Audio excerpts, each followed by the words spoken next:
Joining us now to talk about this and other issues is Suzanne Venker, who we've had on several times. We also had her aunt on the show, which I don't know if she knows or not. Vice President, the Center for Marriage Policy, and author of The Flip Side of Feminism. Hello, Suzanne. Welcome back. Hi, thanks for having me. Well, you're welcome. Okay, so first of all, this is so bizarre. You know, the court ordered that all age limits be done away with in these RU47 or whatever, these morning after pills, so-called. Yeah. And yesterday, the Food and Drug Administration approved a different approach. They said that Plan B could sit on a drugstore shelf next to condoms, spermicides, or other women's health products, but to make the purchase, buyers must prove they're 15 or older at the cash register. You know what comes to mind for me first?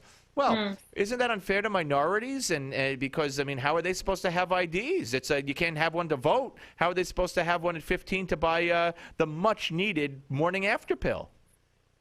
That's interesting, yeah. And it's also interesting that it takes parental I don't want not notification, whatever, approval to get aspirin or ibuprofen in school, from school. But it's so messed up. I mean, it's just twisted. Of course, I'm against it even for 17-year-olds, you know. So I'm to me, it's just more bad. It's just the same thing, only worse. But it's definitely going in the wrong direction. Well, absolutely, and the premise here, court order aside and court decision aside, is that, you know, 15-year-old girls, all girls, you know, they call them women, but they're girls, need to have access to birth control because they're probably having sex. I mean, can you have imagined this? I mean, when I was a kid, if anybody ever even echoed what I just said, they'd probably be locked up and shunned from society. Well, they'd say we'll never have a society like that. That's ridiculous. Right, right. But of course we do, and it speaks volumes about our approach to sex and its place in the life of, you know, a young person.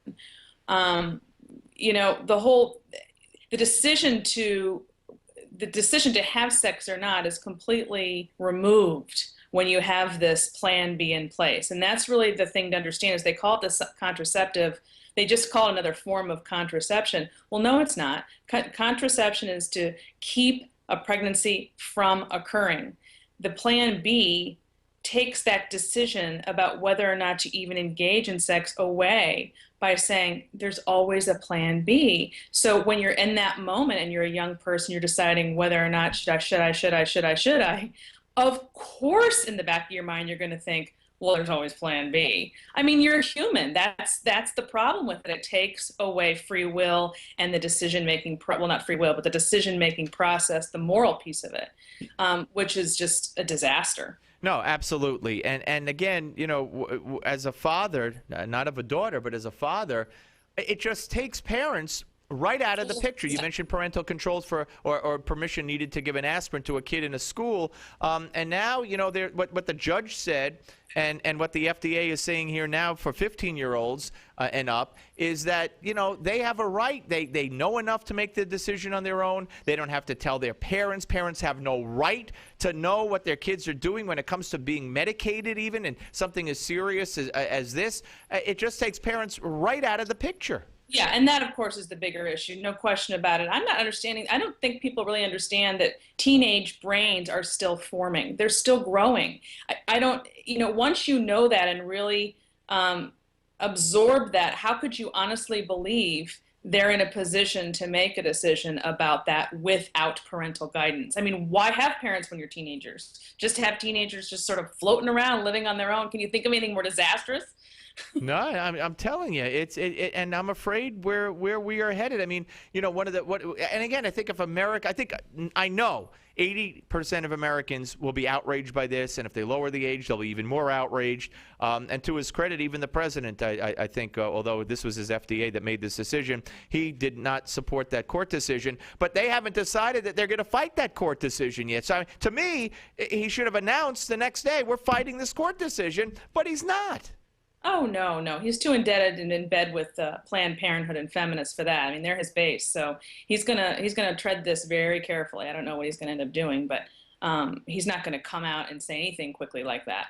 All right, let's move on to a piece, and this is before this happened. I had told Chad to get you back on when I read this story, this piece, the flip side of well, that's your book that you did recently, a pair of opinion columns on FoxNews.com, talking about, you were commenting on someone who said that women should be submissive to men.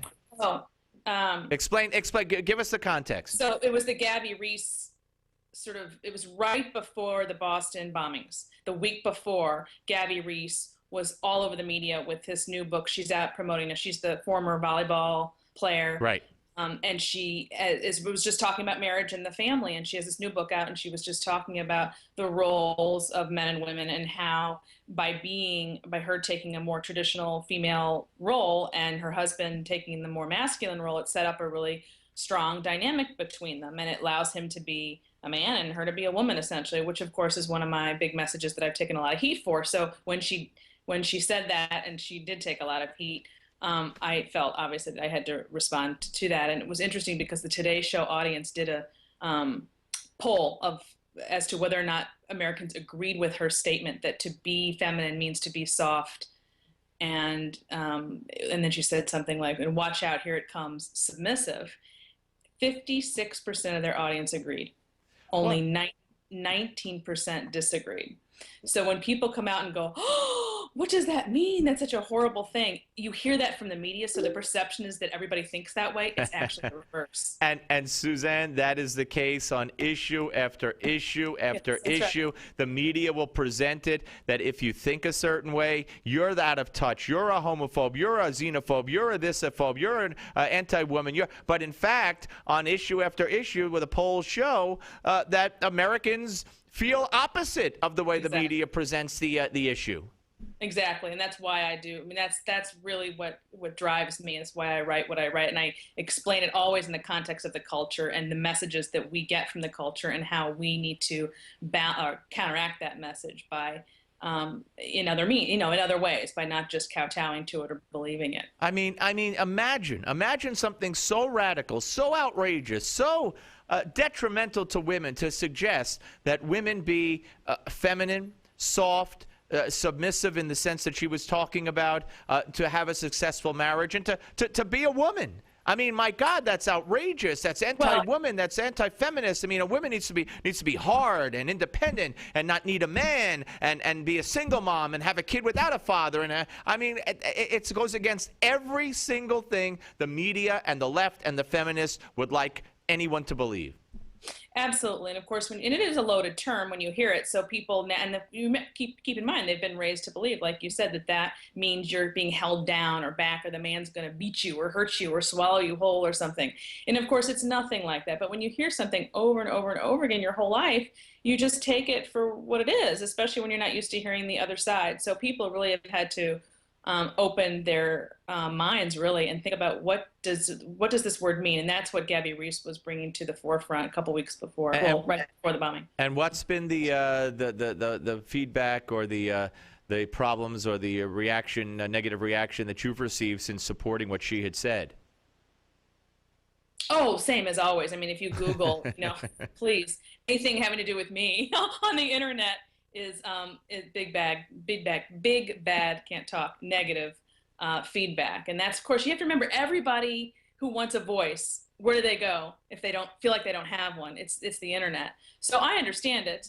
That's the place people go to do it. But they need to understand that there is another side to this, and they need to hear that side and not think that the media's voices are the only voices. Absolutely. Or even not even the only, just even that they're representative of the masses, because they're not. No, they are far to the left, and they are out of touch with America. And again, you and I have talked about this on issue after issue. I had Lila Rose on yesterday, and the undercover videos her organization has now done in the Bronx and Washington, and they got 6 more places that they're going to reveal this week on the abortion issue and the Gosnell trial. I mean, if only the Republicans would lead the charge, they could. they could overcome this so-called war on women loss that they've suffered in the media, and it sticks because they fail to address it. They just concede it when in fact, because the public agrees with them, or at least will agree that the left and Obama and the Democrats are so far off the edge on the left that the public would be outraged. But if they're not educated, you and I could do what we could do, but if the Republican candidates themselves don't point it out, it's not going to get pointed out by the media. Exactly. No, it'll never be pointed out by the media.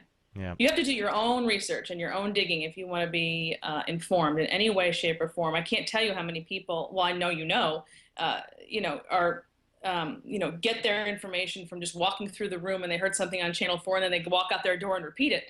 It makes me crazy. Yeah, no, absolutely. Suzanne, always appreciate your time. Thank you, and we'll speak to you again. Thanks for having me. Thank you. Suzanne Venker, ladies and gentlemen, Vice President at the Center for Marriage Policy and the author of The Flip Side of Feminism and the 7 Myths of Working Mothers.